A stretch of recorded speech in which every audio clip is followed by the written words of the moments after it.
Let me begin by formally introducing our speakers. Talese is a best-selling author who has written almost a dozen books. He was a reporter for the New York Times from 1956 to 1965, and since then he has written for the New York Times, Esquire, the New Yorker, Harper's Magazine, and many other national publications. Thank you for being here tonight. Talese was born in Ocean City, New Jersey. He currently lives in New York. His groundbreaking article, Frank Sinatra Has a Cold, 1966, was named the best story Esquire ever published, and is acknowledged as the creator and the progenitor of what Tom Wolfe later on called the New Journalism. Among his noted books are The Kingdom and the Power about the New York Times, Honor Thy Father about the Bonanno crime family, Thy Neighbor's Wife about the sexual revolution in the United States, and the book that I mentioned, my personal favorite, Unto the Sons, about the history of his family from Calabria. His most recent book is A Writer's Life, published in 2006, and a collection of his sports writing, which is how he began his journalistic career. Silent Season of a Hero about Joe DiMaggio was published in 2010. Okay, Talese, welcome to Hofstra. Welcome returning to Hofstra. Pete Hamill is an American journalist, novelist, essayist, editor, and educator. He is a distinguished writer in residence at New York University and is perhaps best known for his career as a New York City journalist. Pete Hamill was a columnist and editor for the New York Post and the New York Daily News. He has also written for magazines such as New York Magazine, The New Yorker, Rolling Stones, and Esquire. In 1994, he published a best-selling memoir, A Drinking Life. He is the recipient of the Ernie Pyle Lifetime Achievement Award from the National Society of Newspaper Columnists in 2005. Last year, he received the George Polk Career Award. And in 1998, as I mentioned, he published this extraordinary book, Why Sinatra Matters, which is now reissued as a new edition. So, welcome, Pete Hamill.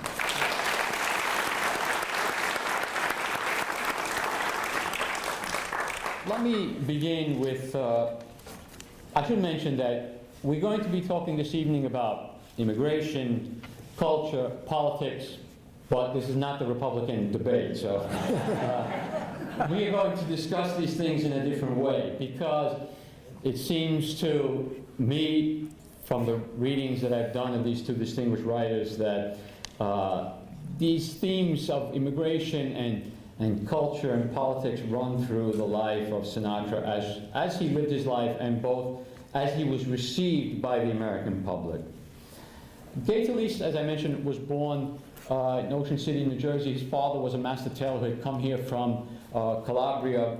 But in your house, as you mentioned in your memoir, your father insisted on listening to Puccini and Verdi on the Victrola and later on the radio. So what did it mean to you as a young boy growing up in Ocean City, which was not one of the, let's say, meccas of Little Italy or Mulberry Street? What did it mean to you to listen to Frank Sinatra on the radio?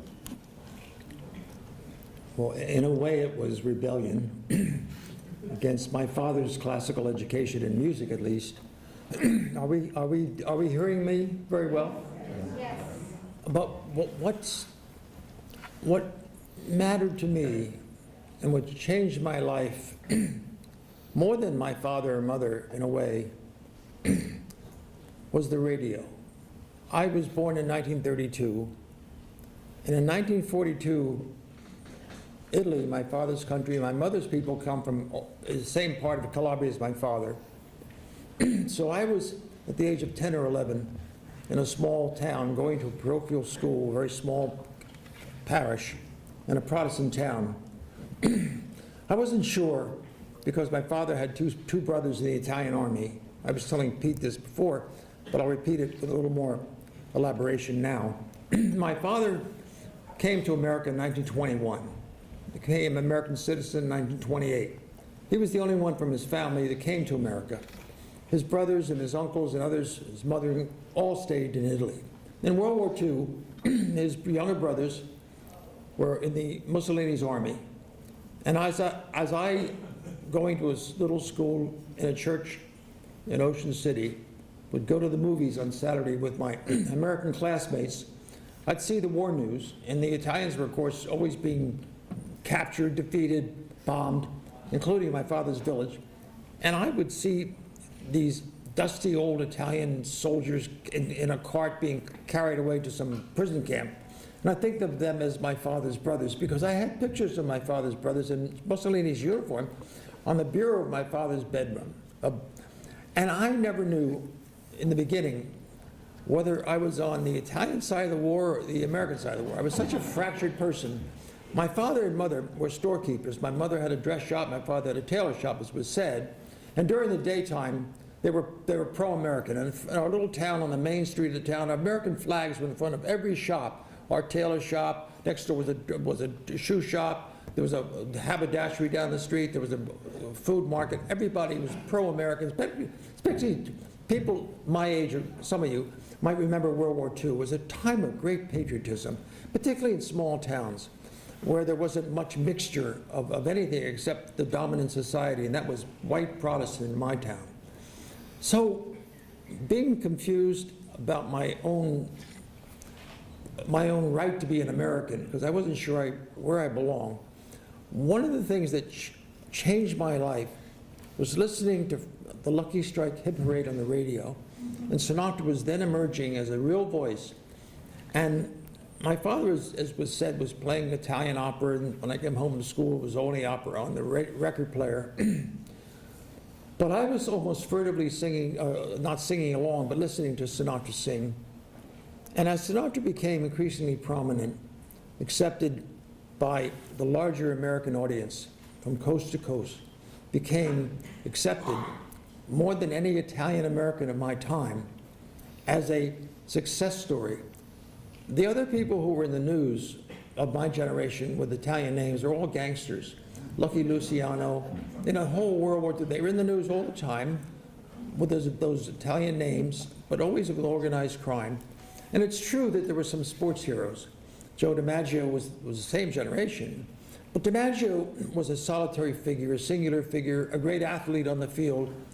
Off the field, except for his romance with Marilyn Monroe, was a very interior man.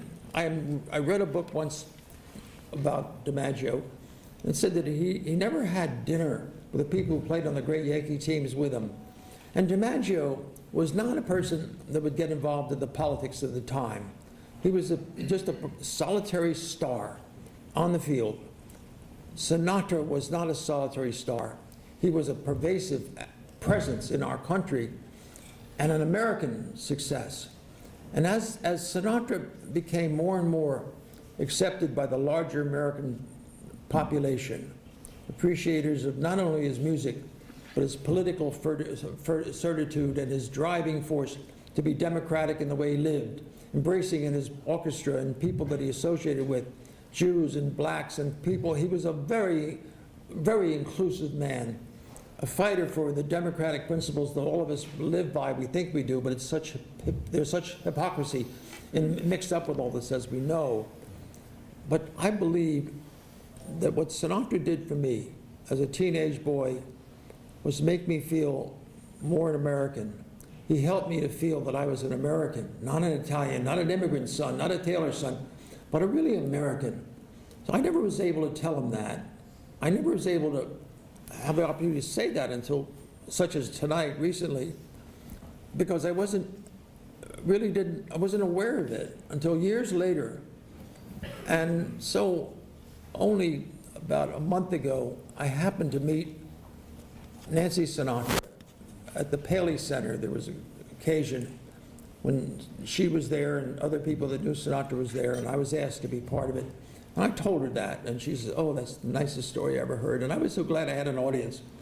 At least through her, I could tell her late father how much he meant to me. Thank you.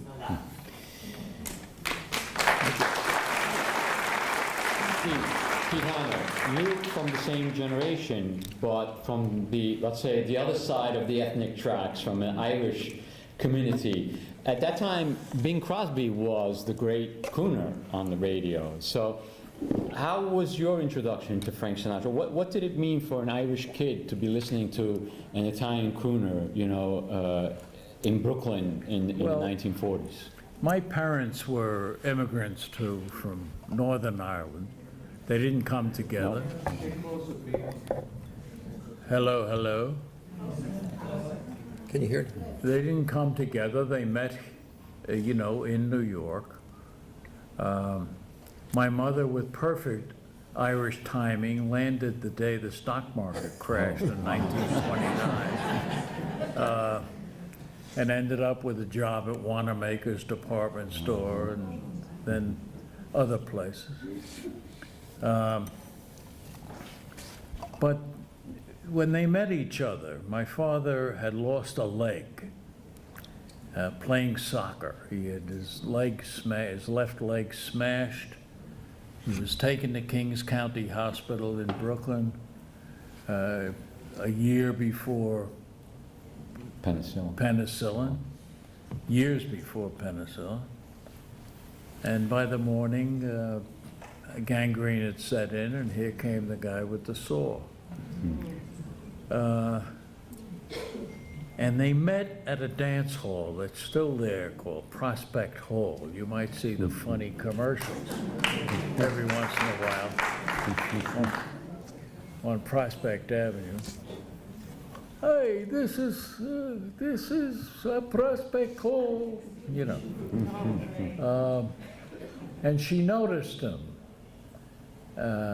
sitting by himself over against a wall while his friends all danced with women all over the place. And she walked over and said, "Let's dance." And he said, "I can't dance." And she said, "Ach, neither can I." And took his hand and walked him into the rest of his life.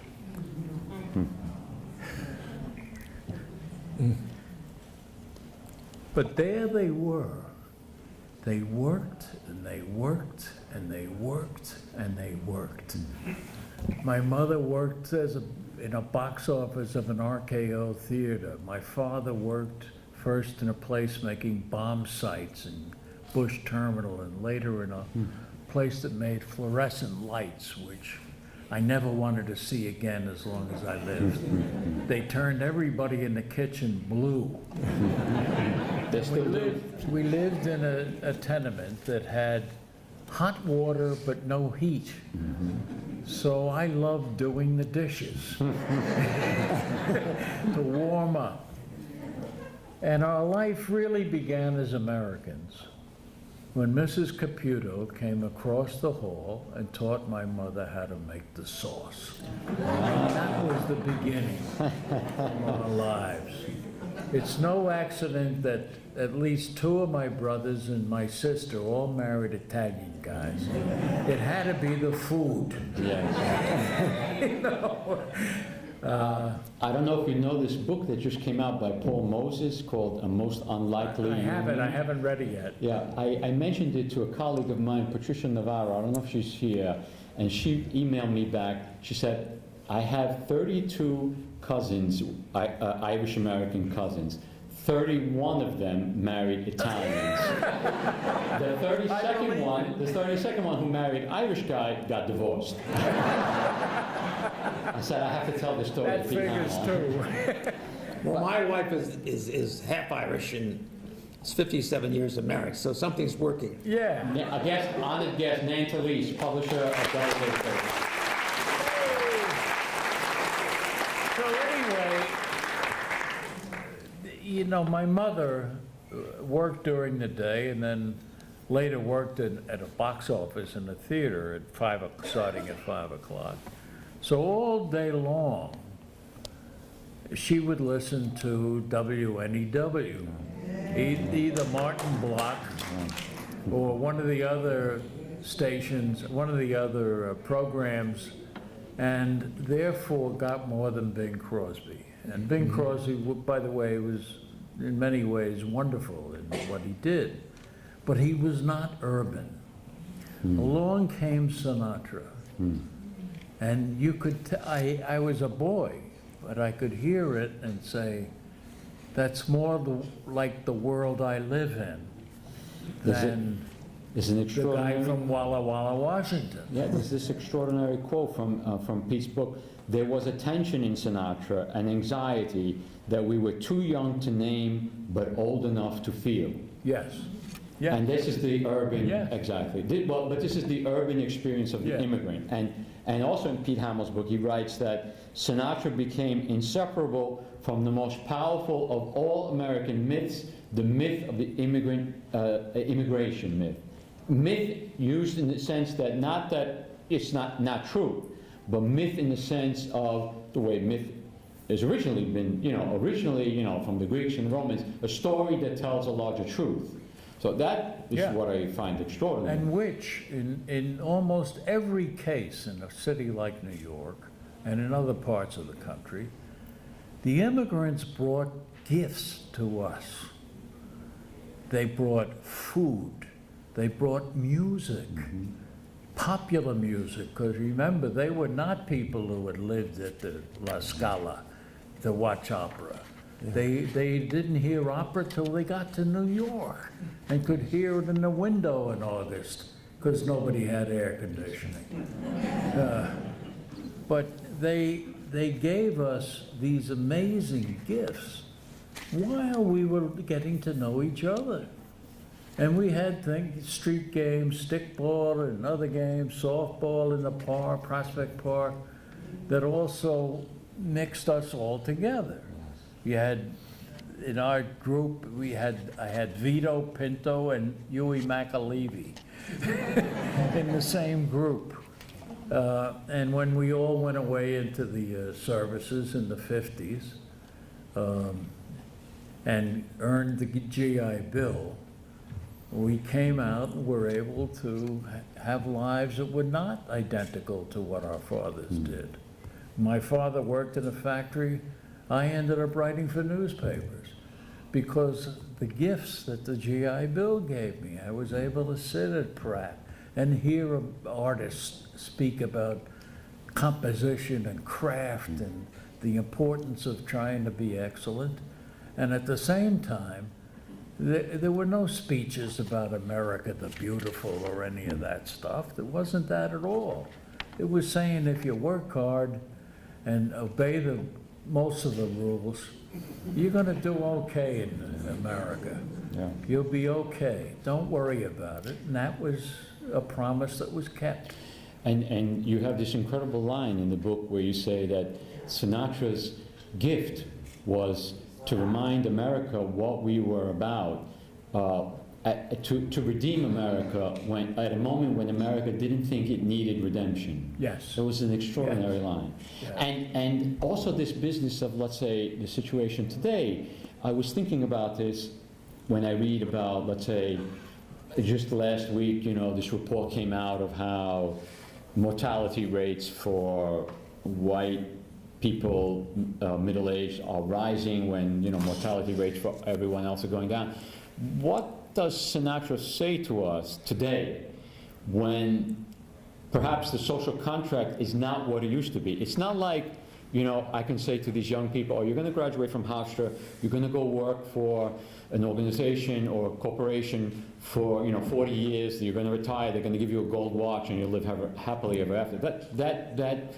The idea that if you come to America, you worked hard, you played by the rules, you could become a success, that seems to me to become more difficult, both for immigrants and for Americans who have been here.